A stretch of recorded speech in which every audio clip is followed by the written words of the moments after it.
তো এই হলো গাড়ি, এই গাড়িতে আনলোডিং হইতেছে, এই গাড়িতে মাল আসছে, এইদিকে পুরো আনলোডিং হইতেছে সবগুলা, এগুলা সবগুলা ধান।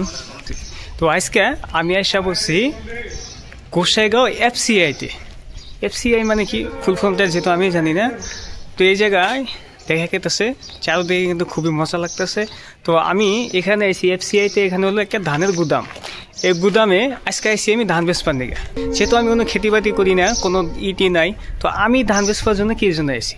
অ্যাকচুয়ালি আমি ধান বেচবার জন্য আহি নাই, আমার সাথে আছে এই যে মহাজন একজন আছে, এই মহাজন আছে ধান বেচবার নিকে। তো মহাজন ধান বেচবার নিকে আছে, তার সাথে আমিও আইসি। তো এটা হলো এফসিআই বহুত গুদাম, গুদামের মধ্যে লাখ লাখ কোটি কোটি এখানে কিন্তু খালি ধান রাখা হইতেছে।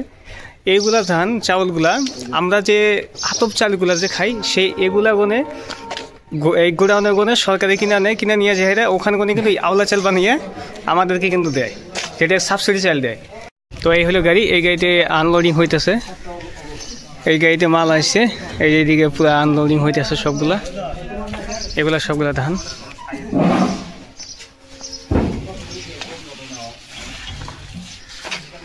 এগুলো সব আনলোডিং হইতেছে।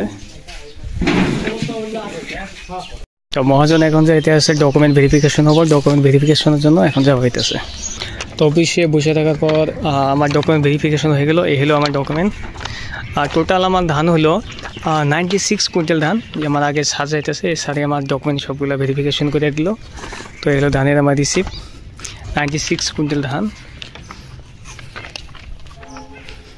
এগুলো গুদাম, এখানে গুদামের ভিতরে খালি বস্তা, ধানের বস্তা সবগুলো দিই, ওখানে গেলে নিয়ে অবধি সবগুলো দিয়ে তোমার ধানের বস্তা এইদিকে আরও পিছনে আছে, এগুলো কিন্তু সবগুলো ধানের গুদাম। এগুলো আমাদের গোসাইগাঁও সাবডিভিশন আন্ডারে যতগুলো আর কি আপনার ডিলার যে আছে, ডিলার যাদেরকে সাবসিডি চাল বিতরণ করে, তারা কিন্তু এখান করে সবগুলো চাল কিন্তু এখান করে যায়, ভিতরে দেখানো যেতেছে সব চাল কিন্তু এখান করে যায়।